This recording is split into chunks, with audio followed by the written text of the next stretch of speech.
meeting. First of all, thank you for joining me. And I was showing the slides in just a moment. And like I said earlier, this is going to be recorded for the purpose of education. So let me share presentation.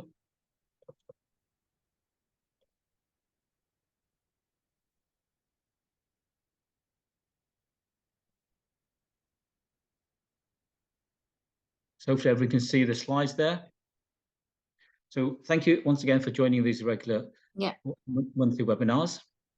And we're going to give you a run through on how to go and beat burnout. And I'll give you a bit of background about myself. So I'm an author, stress and life coach. And in terms of my background, my history is that I've been in the pharmaceutical industry as a manager in sales and training for 35 years. And I was made redundant in November. So I'm doing a lot of training and coaching. I've been involved in writing books like Coping with Stress and Adversity, as well as other books in terms of Little Pocket of Confidence, and an anti-bullying book for children, martial art book.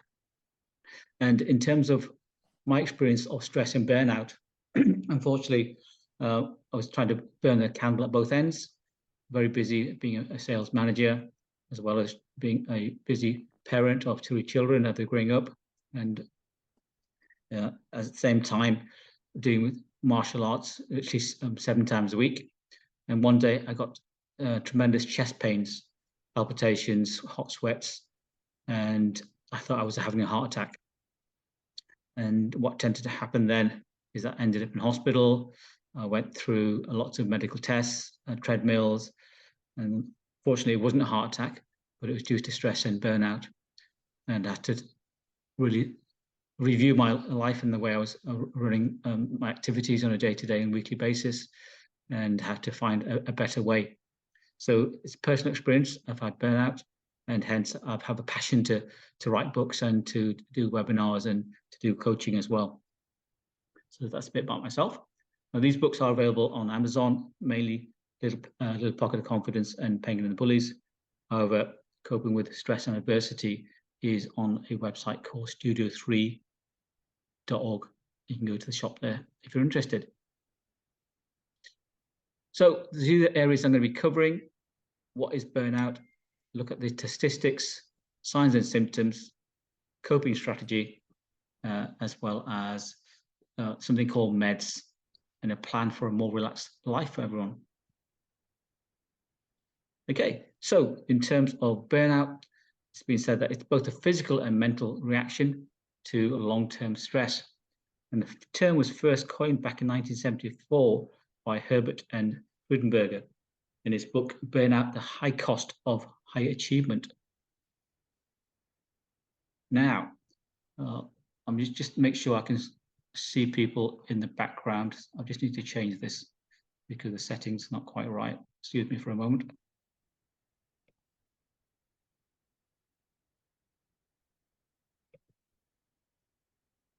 In case anyone else wants to join us.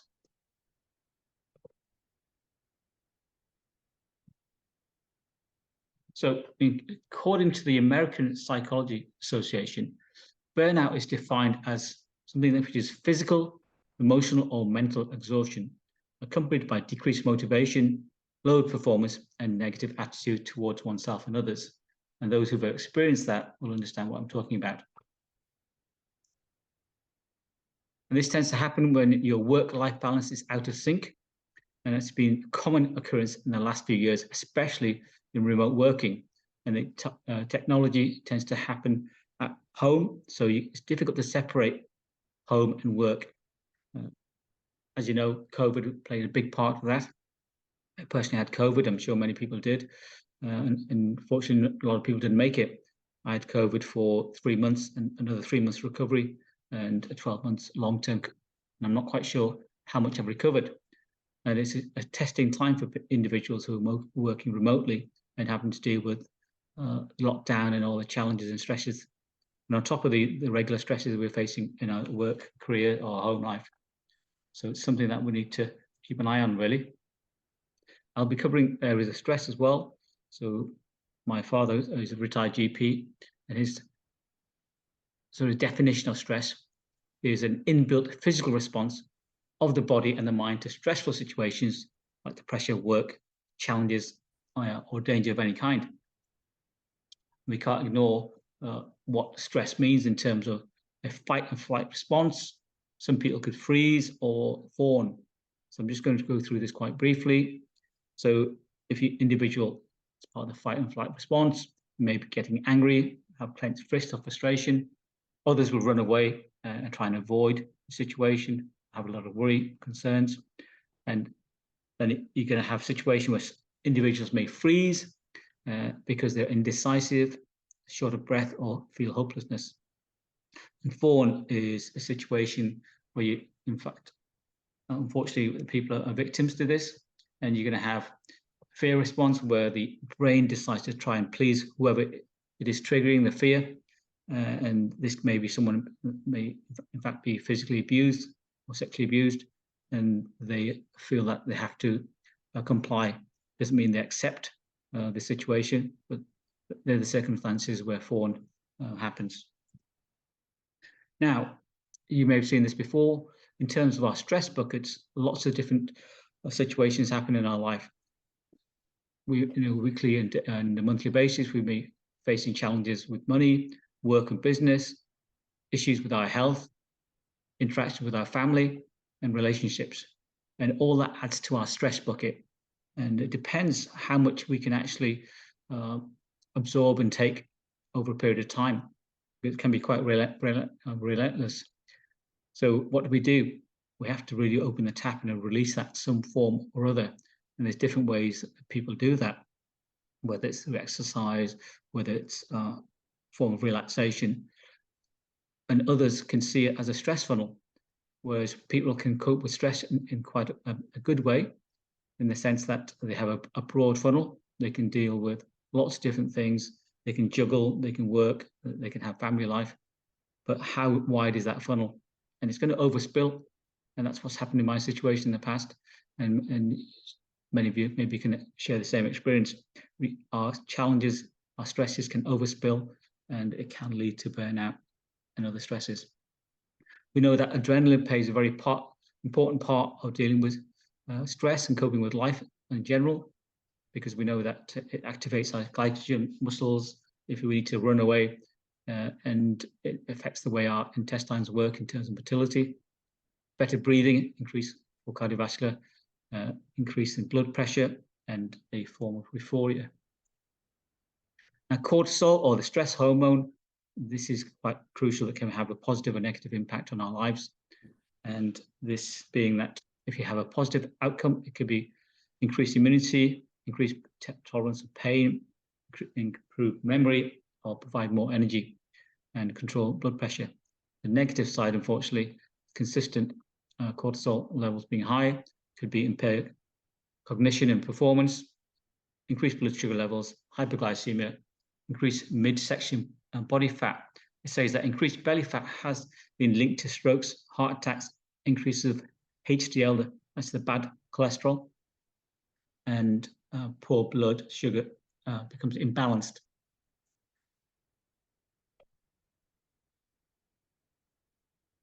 Now, other situations, it's a very detailed slide. What it's really I want to focus on is that if you have chronic stress, it creates toxins and can really impact on the way our brains function.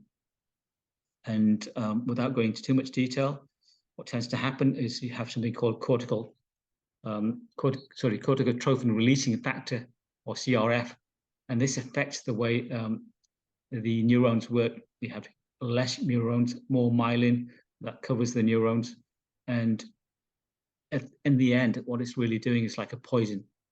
It affects the way we have problem solving. Decision making is impaired. Ability to recognize and memory. So consistent chronic stress leads to those toxins and affects the way we function. Now, more recent research has looked at the role of oxytocin. We know that oxytocin is more familiar in relation to a role of social bonding, reproduction, childbirth, and a period after childbirth as well. And more recent research has shown that oxytocin release during stressful situations can serve to dampen down the physiological effects of stress. And the fact that if we have high basal plasma oxytocin, it can help reduce things like blood pressure and heart rate. And these are some examples of how to increase oxytocin levels. As you can see, things like having some regular hugs makes a real difference in people's lives. Petting your cat, if you've got a cat or a dog, that's very good for people in terms of increasing oxytocin. Spending time with loved ones as well. Doing something like cooking for the family. Sharing your feelings with someone. Holding hands, even holding hands. So these are some of how the chemicals can be, if you study chemicals and hormones in this way, and we can get the balance right and do the right activities. So let's look at some of the numbers out there in terms of statistics on burnout. Surprisingly, 73% of UK workers had experienced burnout at least once in their career due to increased workload. And as you can see, that's by Hayes Recruitment in their research. And some 59% of UK employees reported feeling stressed or anxious at work. And unfortunately, 95% of our HR leaders admit employee burnout, but some companies are very good. They tend to do a lot about it, and others not so well. Other figures more recently in Glassdoor's, there's a company that advertised a lot for jobs out there, and they found that burnout among British employees has increased 48% alone in the last 12 months. Even though we have holidays, we found that 2/3 of employees took their full holiday entitlement. However, only 30% of companies encourage them to take holidays. Just shows you the pressures that are put on organizations and leaders, is that they're not really minding people to take their holidays. It should really be a legal premise that they should all take holidays, and they should be stipulated to do that. But that's not always the case. People take a work home with them, even during the holidays, and that creates even more stress and anxiety in their lives. As you can see, the last 42% people are feeling more exhausted, resulting in returning to offices, commuting and social changes. This is by the Arctic Coffee Research Group. So just the fact that we've gone out of lockdown, we're going back to work, and this change in dynamics and environment is really impacting people's lives. So how does this manifest? Well, it can manifest quite differently depending on the circumstances. For example, what we can control within our environment, depending on our workload that's given to us on a regular basis, whether we're part of a community or support system, or depending on the organization you work with, what internal resources are available to support you. We may feel that we are treated fairly or unfairly out in the workplace, which can create burnout situations. We are rewarded fairly or not in the work or business, or in relationships even. And what are our particular values and that we live with? And that can be quite different in different individuals. Certain people will get stressed because of the values that they have, and other people in different same circumstances won't be as stressed. Now, it depends on your individual's dedication to their work and business or home life, and the coping strategies that they have in place. So these are some of the ways that they can manifest. Really important to look at some of the signs and symptoms of burnout. These can be both physical, emotional, and mental exhaustion. And you can feel like that you're very drained, overwhelmed, lacking empathy.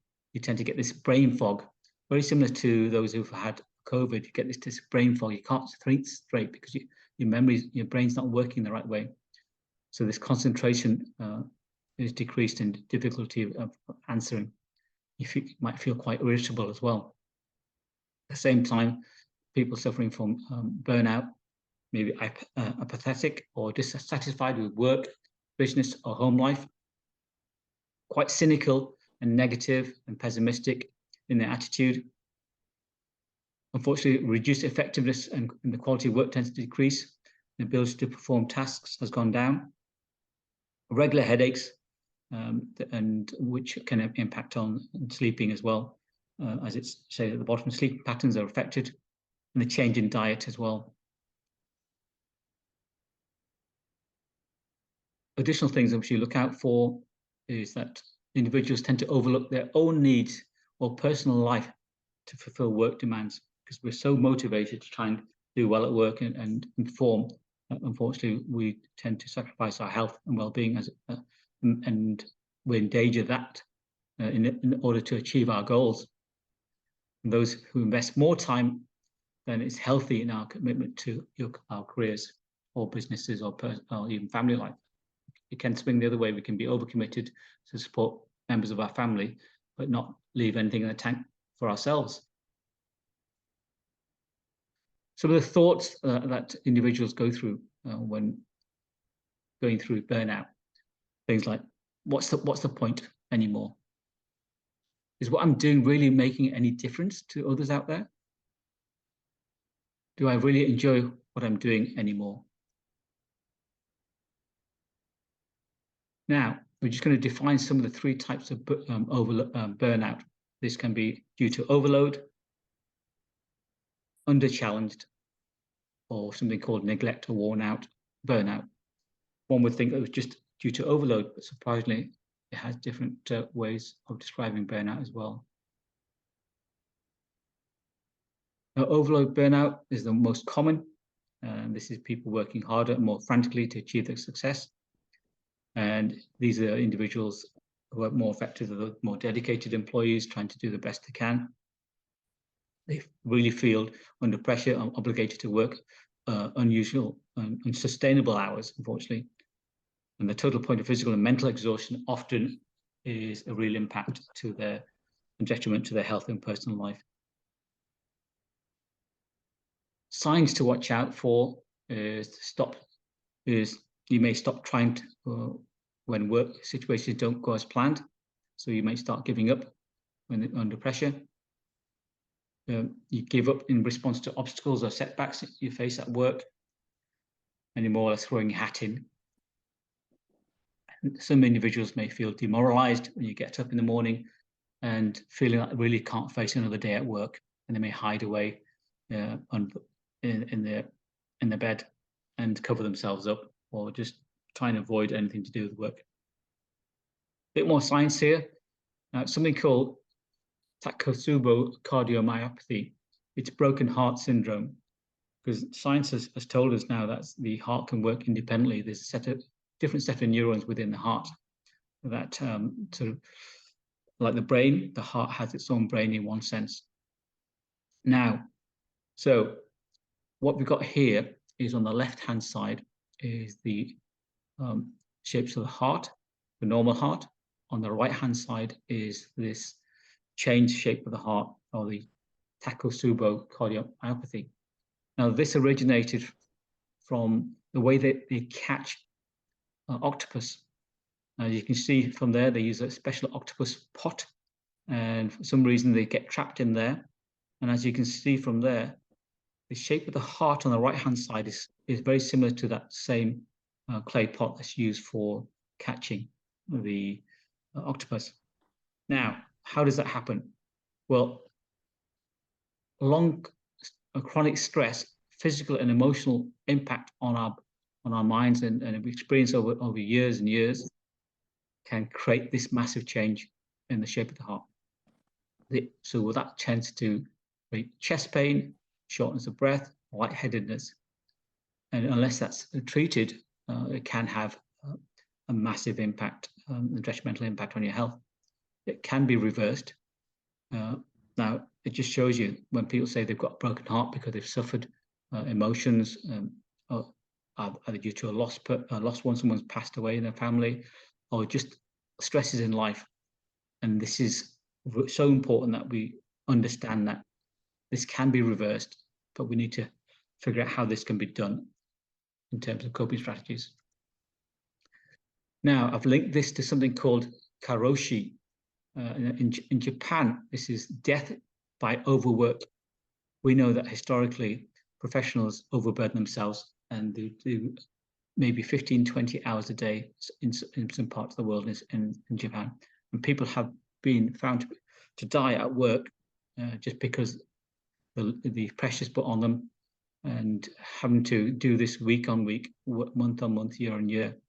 And this is spreading throughout the world. And people are seen to even sleep at work, as well as you sometimes see photographs of individuals in Japan. They seem to be an honor if you're sleeping at work or if you're having to stay long hours. You should never leave unless the boss leaves first. But the sad fact is that can lead to, like I said, change in the heart as well as possible death. Now, the under challenged burnout, that's when people get quite bored and unstimulated at work, lacking in motivation, really feeling very frustrated and unappreciated. And there's not many opportunities for growth and learning, and tends to leads to avoidance and distraction and disassociation. And they want that individual stops thinking about the job and overall because the fact that they're really under challenged. So some of the signs to watch out for is that the individuals may be seeking assignments that is more challenging to them. So by asking for more responsibilities in different departments or different roles, feel that a job does not offer opportunity to develop their abilities. The boss may even be, or the role may be hampering their ability to advance and develop talent, the talents that they have. I'm sure you recognize some of those.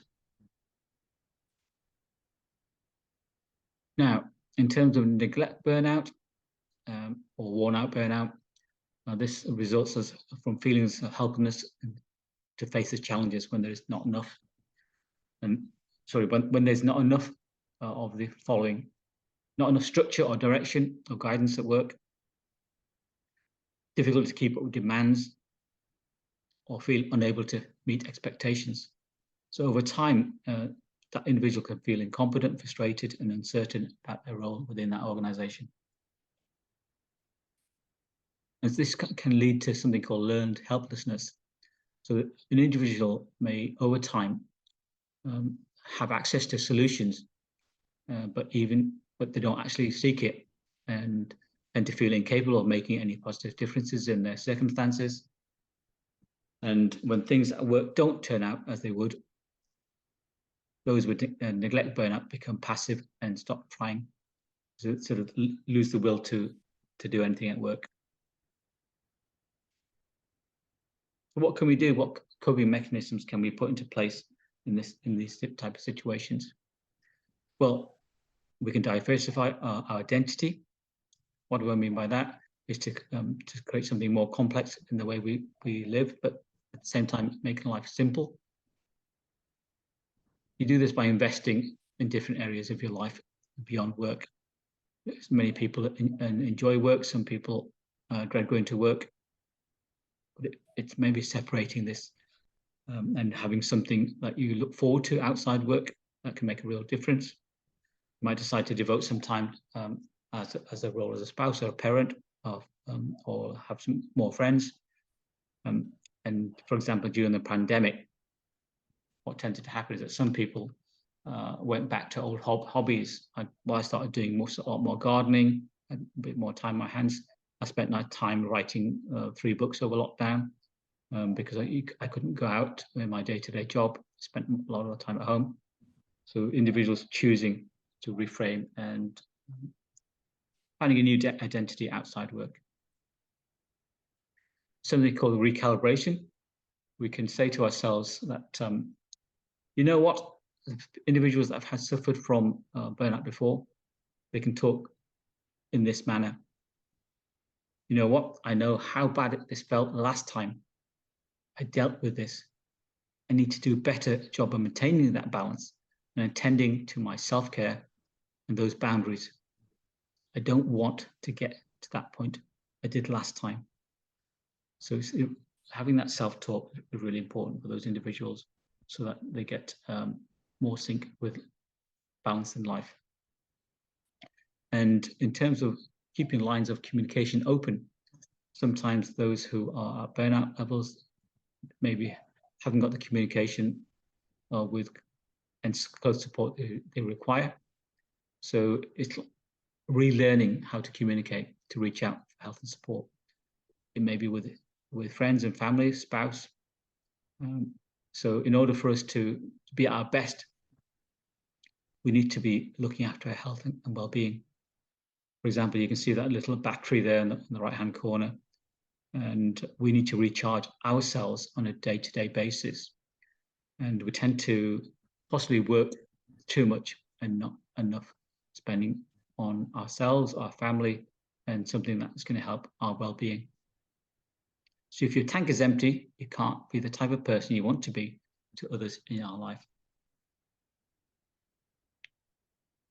Other ways of reframing our emotions and our negative self-talk is, you might think initially these like this: I need to work all the time to be successful. That's what I was like. I was working all the hours we had available. Then why not change some of that language to something like this? I'm looking after my health and well-being, and I become more successful and enjoy my life in the process. So it's incorporating the success, but at the same time, making sure my health and well-being are in the right balance. Other ways is making, this is some research by Jesus Montreal and his colleagues, Javier. And they're saying that it's important to separate yourself, your self-worth from your work. And resting is not a reward for success. It's a prerequisite for performance. Sometimes we think we should reward ourselves with rest, whereas, it's really, science has told us that rest is so important for our regular day-to-day success, for our performance in our day-to-day activities, whether you're a sportsman, whether you're a business person, whether you're working from home, whether you're a mother, father, whatever situation you're facing with life. So it's about learning to keep certain distance from work and ensuring that individuals have this separation and could avoid excessive involvement and prevent burnout. And unfortunately, because of remote working, unless we are disciplined, we tend to have those overlaps. I know many individuals over lockdown, families are forced to stay indoors, not go out. Unfortunately, some relationships broke down. I know individuals where they had a divorce over that time period. That actually happened in people I looked after as well. So we know that the stresses that can happen and the mental health impact as well. So we're going through some coping ideas in terms of making things more fun and meaningful. Now, if we do that, it creates a bit more momentum in our lives and can give us an uplift, gives us positive energy. And this gives more passion to, and revigorates ourselves in different areas of our life. It could inspire us to do better in our careers, in our personal lives, and even change direction. Many people over the last couple of years I met have actually changed their careers because they had more thinking time over lockdown, or they went through burnout and they've just changed their direction in life and trying to look at things that really make it more fun in life, add more value. Things that we can do as well in terms of workload, if you're faced with situations of excessive workload, try creating a to-do list or delegating or delaying the work even. One of the most powerful words we can learn is to say no. If you're anything like me, I'd always say yes to everything I was asked, making sure that I supported my team members, my colleagues, my friends, neighbors, family. And there's only so much weight you can carry. You remember the stress bucket tended to overload, and or the funnel is overloading. So to try and avoid that, let's learn how to say no, the power of saying no, but in a way that is going to make sure that you feel comfortable and the people you're saying no to. You might want to ask the question, well, how important is this for me to do this task? Is there someone else in the team that can do this, who are more skilled at it? Or can I do this later on? And making sure that we're clear about our boundaries in terms of our work and mentioned earlier, as well as our work life and home life. And really understanding and identifying the situations where you feel are intense or you have a sense of resentment. Let's make sure that we understand which those are and what we can do to avoid them or change them altogether. Now, we're just going to go through some mindfulness exercises. We're not going to go through all of them. Just take a bit of time. For those who manage to do mindfulness at home, fantastic. And there are apps that help you to do this. So if you can create a bit of space so you can do this mindfulness exercise for the next few minutes, something called the body scan meditation. So take a few minutes to either to sit comfortably or to lie down in a comfortable position. And just close your eyes. Now pay attention to each part of your body, starting from the toes.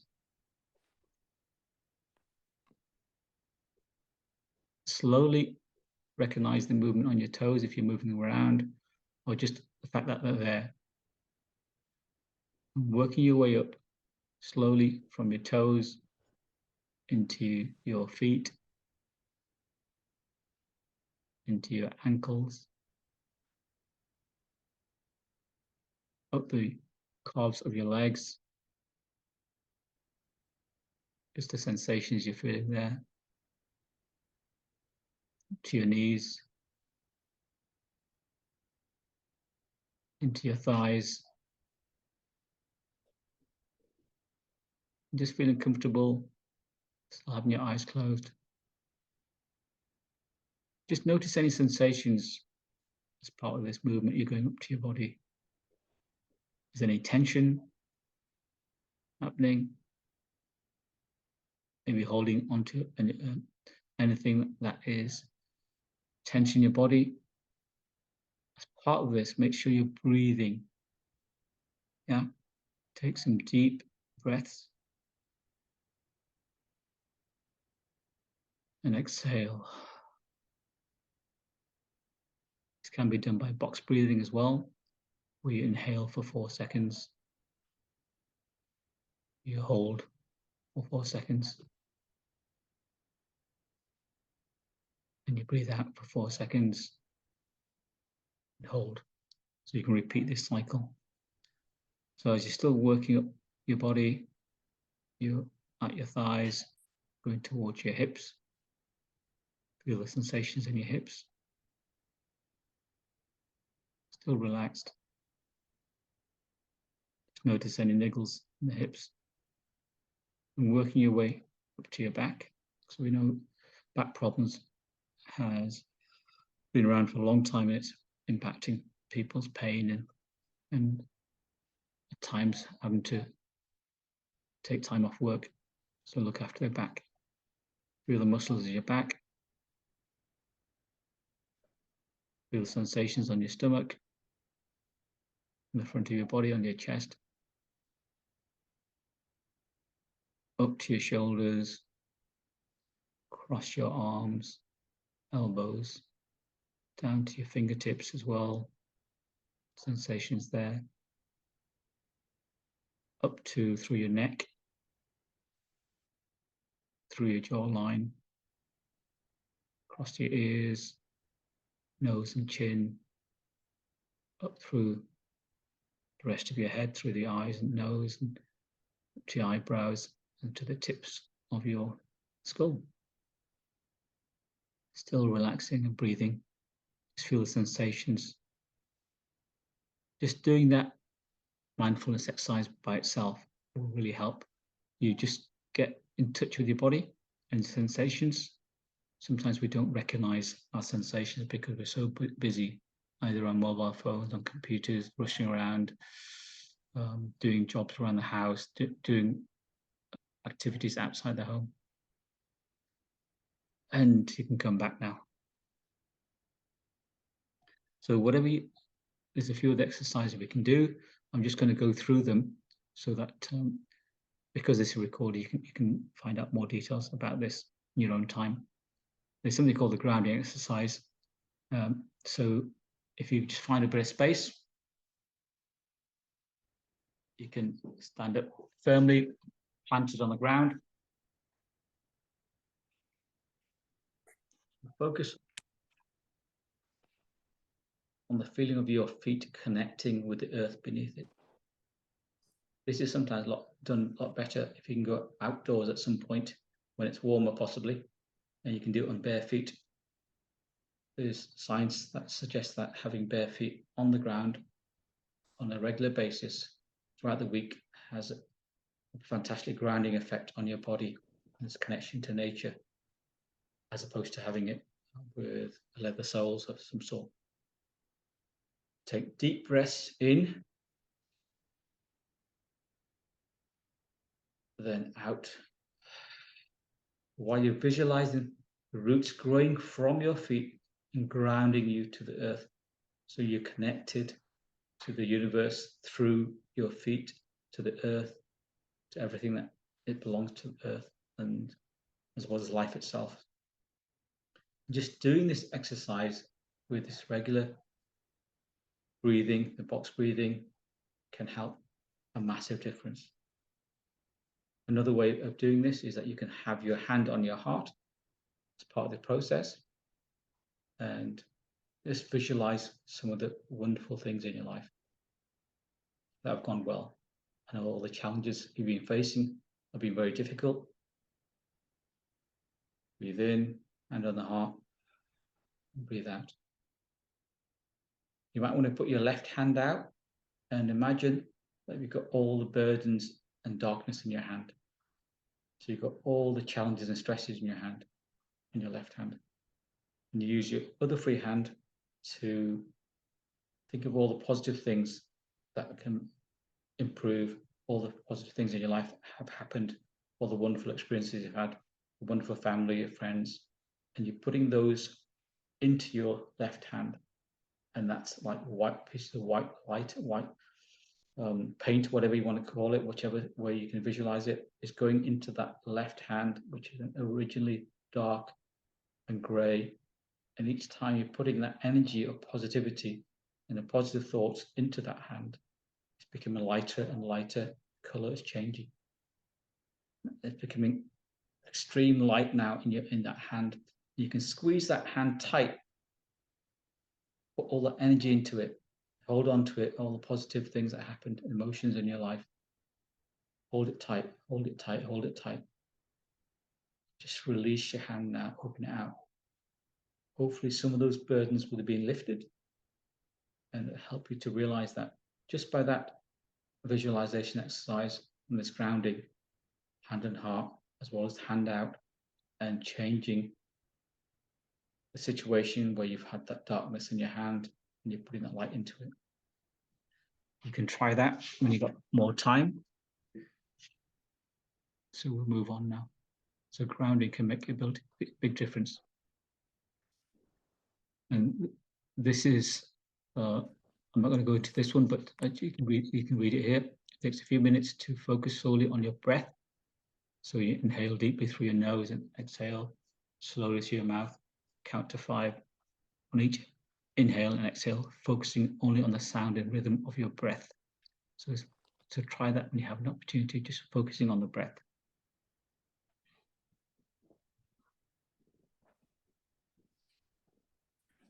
Other mindfulness exercises is mindful movement. So you're taking a deep breath from sitting and move your body mindfully.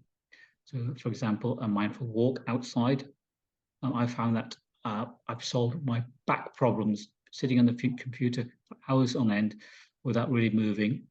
And the chiropractor suggested, obviously, a bit of physio exercise, but just getting out and walking alone with the head up and having some energy from the environment, from the trees in the park, from the fresh air, from the ducks in the park, and having the sunshine on your back on a regular basis, get that vitamin D, can make a massive difference.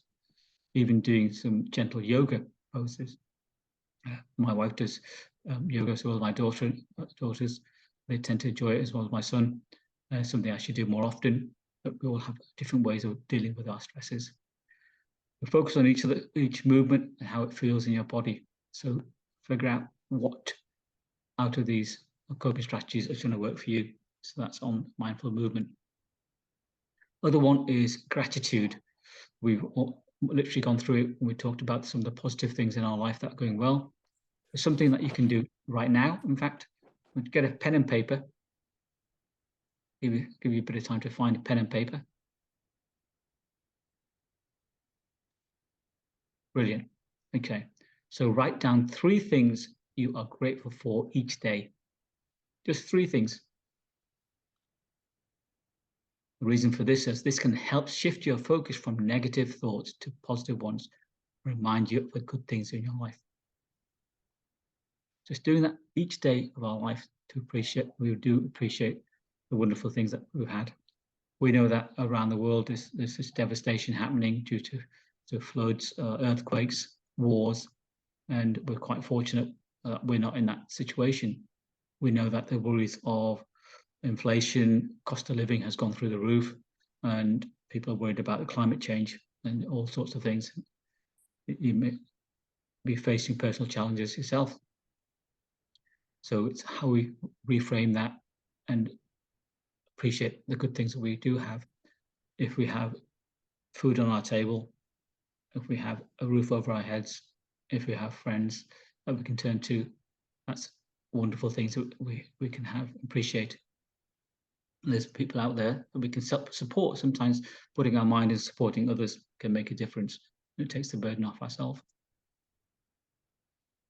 Other exercise that you could try out is the visualization one.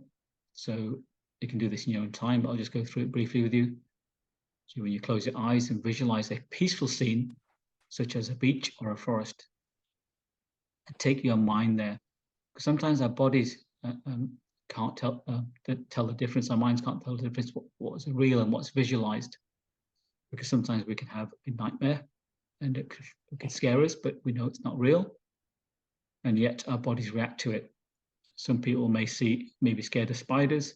And they see something on the floor that looks like a spider. They think it's a spider and they react as if it was a spider when it was just a piece of dirt on the ground, which looked like a spider. So you imagine yourself there when you're in this situation. If you're on a beach, the sound of the waves coming towards you, coming in and out on the sand, the smells and sensations that happen when you're on a beach. And you allow yourself to fully immerse in this peaceful space. And guess what? If you can't go to the beach now, physically, you can go to the beach or a peaceful part of something that you imagined in your own mind, and that literally can take you to that part of the world without having to go there physically, and it does help you relax. Other one is self-compassion, and this is about taking a moment to acknowledge and accept your feelings without judgment. We all have strong feelings, whether we're going through anger, whether going through resentment, whether going through remorse, whether going through bereavement, whatever it is we're going through, is to acknowledge and accept the feelings. And remind yourself that burnout is a natural response to stress, and that you are doing your best you can. Sometimes we give ourselves a hard time. We really need to be more kind to ourselves and be more compassionate. We can sometimes be more compassionate to our neighbors and friends than we are to ourselves. And sometimes we can be our worst enemy by not looking after ourselves. So take the time, be kind, and be compassionate to ourselves. So these are some tips now on managing burnout. And some people may find one of these ideas that you could follow up. Some people have something called a stress journal. So they figure out each day certain things that are stressing them out and certain things that are making them happy. Obviously, we talked about having a decent diet in our life. Eating well is very important. Exercise, it can't be overemphasized that exercise, even a simple half an hour walk.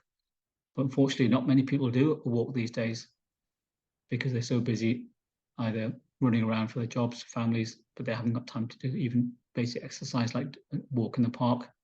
So they say that we need at least 10,000 steps, and possibly we don't. Some people may not do that. May only get 2,000 to 3,000 steps, even less. And it's said that some people, something like 50% of the world out there didn't speak to someone for at least 2 or 3 days. They live quite a lonely life out there. So having the habit of going out to meet people is very important as well. So talking to someone, we talked about the oxytocin, having the hugs, and meeting people and doing something in a community makes a real difference to reducing and managing burnout. Talked about meditation and practicing yoga, mindfulness exercises we've just gone through. Unfortunately, some people resort to taking substance abuse, alcohol, drugs. So we need to make sure that we either cut down on alcohol or stop drugs altogether, unless it's obviously with medical reasons. And getting a good night's sleep, because we know that sleep is very important in terms of brain function, allowing it for healing. And most of us, if we're lucky, we get maybe about 5 or 6 hours sleep, but we can't really catch up on sleep. We might say, well, I'll get 3 or 4 hours sleep today, but I'll get 10 hours tomorrow. Science has told us that you need the regular sleep to get the REM sleep to get our bodies to start healing again. Some of us may choose to relax by managing burnout by taking up a new hobby. You decide what that hobby is, something that's that you're going to enjoy doing. Some people may spend more time listening to music. We mentioned earlier in terms of time management, saying no to tasks, prioritizing these tasks as well, and making sure you have a to-do list that you can stick to. And make sure we plan ahead. Sometimes we rush about in life and we don't plan ahead enough. Sometimes we plan to go to a holiday more than we plan our lives. So let's make sure that we're planning each day to reduce our stress levels and make sure that burnout is less likely to happen. And making sure you separate our home and work life and take things on one at a time. If you're anything like me in the past, I'm doing too much juggling. But fair enough, we do need to juggle certain things in life, but let's maybe decide how much you want to juggle. Maybe you've seen this priority list before. Let's decide what's important, what's urgent, and what to do later. It's a very simple thing that you can use if you're not already using it. It really helps in terms of differentiating. Because some people think everything's urgent. I have to do it now. I have to do it now. Really, is it that important, or can it be done later? Other things that we can do is setting our boundaries. Is there certain people in our life that creates us more stress? Can we avoid these individuals if they create not a lot of stress and anxiety in our life? Are there certain tasks that we can give to someone else, or just avoid doing? I know that sometimes doing end of year taxes can be quite stressful for people. There's certain things that people don't like doing. Let's figure out, can we just improve and reframe and change the language that we use around doing certain things which are annoying us or causing us frustration. Guess what? We can ask for help as well, and accept it. When you're offered help, accept it. It's not a sign of weakness. It's a sign of strength that you're willing to seek help in different areas of your life. Obviously, I'm a life coach, and this is what I love to do, is to help individuals and seek the right type of support, because sometimes people will give you advice, but they may be not in a good position themselves to offer support, and they may give you the wrong type of support as well. So go to someone that you respect, that you know that they can genuinely help you. We need to understand how we can process our feelings rather than holding back, like anger and shame. We need to sometimes share these feelings in the right environment. Make sure we're ahead of the curve. We're proactive with dealing with stress in our lives. And guess what?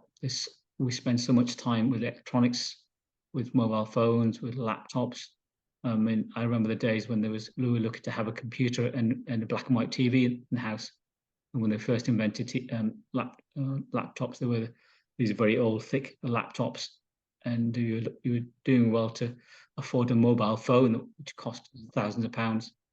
And now there are at least half a dozen mobile phones in people's homes. There's laptops coming out of people's ears, and everything's surrounded by electronics. And social media is, we sort of obsessed about social media, whether it's TikTok, whether it's Instagram, these days Facebook, all sorts of different social media. Maybe we need to give it a rest from some of those. Other things is book time. If you're working in an organization and you have a manager or supervisor, really spend some time and discuss the challenges and stresses that are happening, rather than go through the overload or the different stresses or underload of stress. And really have a chat about the goals, set a goal with them, and decide what must be done and what can wait. We mentioned earlier about seeking seeking support from friends and co-workers and loved ones, and do that on a regular basis, not just when you are in desperation. Create that relationship, a trusted bond that you have with them. Organizations now have fantastic employee assistance programs. Make sure that we seek that help. It's required. Physical activity, we mentioned earlier, it takes your mind off work as well. By relaxing, do more Tai Chi, yoga, whatever it is that floats your boat, whether it's going for golf, whether it's going for a swim. I'm very big in martial arts. I've been doing martial arts for 40 years now. So that's something I really enjoy.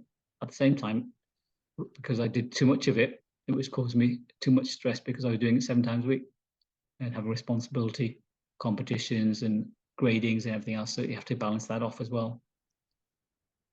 Keep on reiterating this. Make sure we get enough sleep. It's because it restores our well-being and helps protect our health in the long term. And mindfulness, make sure, practice mindfulness. So this is something you might want to take a picture of. And this is a way of recognizing our triggers and our stresses. And you've got on the left trigger or the stresses that may happen at work, social environments, whether it's decision making. So what you're currently experiencing, you're going to decide what you're going to do to reduce the actual stresses, 30-day coping strategy, and what the outcome is. So then you can decide, okay, right, if it's work, I'm currently experiencing excess stress because of the workload. This is what I've done as a result of it. Spoke to my manager, I've discussed it with them, and we've got some form of coping strategy in place to pass on the work to somebody else. This is the outcome that's actually worked for me. Great, it's reduced my stress levels. Or it hasn't worked, then you try something else. Is it the family side of things that need to improve? Is it the fact that I'm moving house that's happening? Is it because you may be getting married or divorced? All these different situations are breaking up in relationships. All these things are creating a stress in your life and leading to a compound of burnout if you're not careful.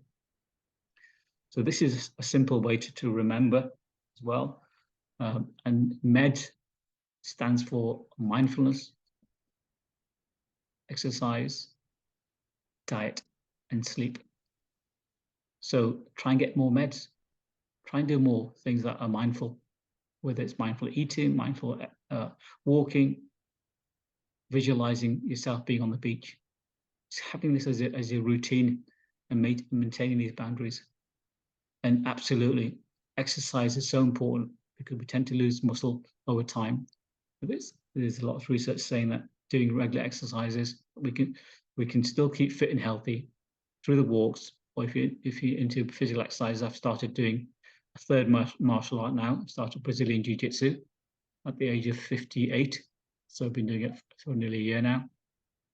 And that is helping me get more physically robust. I'm getting beaten up on a regular basis because I'm wrestling 20 people who are 20, 30 years younger than me. But I'm learning something. I'm getting social with them, going to courses and competitions, having a great time. So you decide what it is that's your form of exercise is going to help you. Improving on a diet. I've just come back from Argentina, and it's they don't seem to deal well with vegetarians over there. I'm not a vegetarian, but it's difficult sometimes to get halal meat over there. So we spent a lot of time eating there, having fun with individuals, but having a healthy diet as well. It's important no matter where we are in life. A lot of people are fasting now. It's Ramadan, and so it helps us with our discipline, our spirituality, and connecting with our families when we break fast as well. And obviously, Ramadan time for those individuals who are fasting is not easy. They get very tired. They can't have water from sundown to sunset. Then they can start eating, so that can impact on their sleep as well, or when they're getting up for prayers. So, have more meds, more mindfulness, exercises, diet, and sleep. So that is the end of my presentation webinar. Hopefully you enjoyed it. If you do have any questions, do put them in the chat. And I do offer one-to-one coaching and group coaching. And as you know, I have a number of books available out there, Coping with Stress and Adversity from Studio 3, and a number of other books. So I'll stop presenting. And if you do have any questions, just put them into the message. Thank you, Alan. I'm glad you enjoyed the presentation.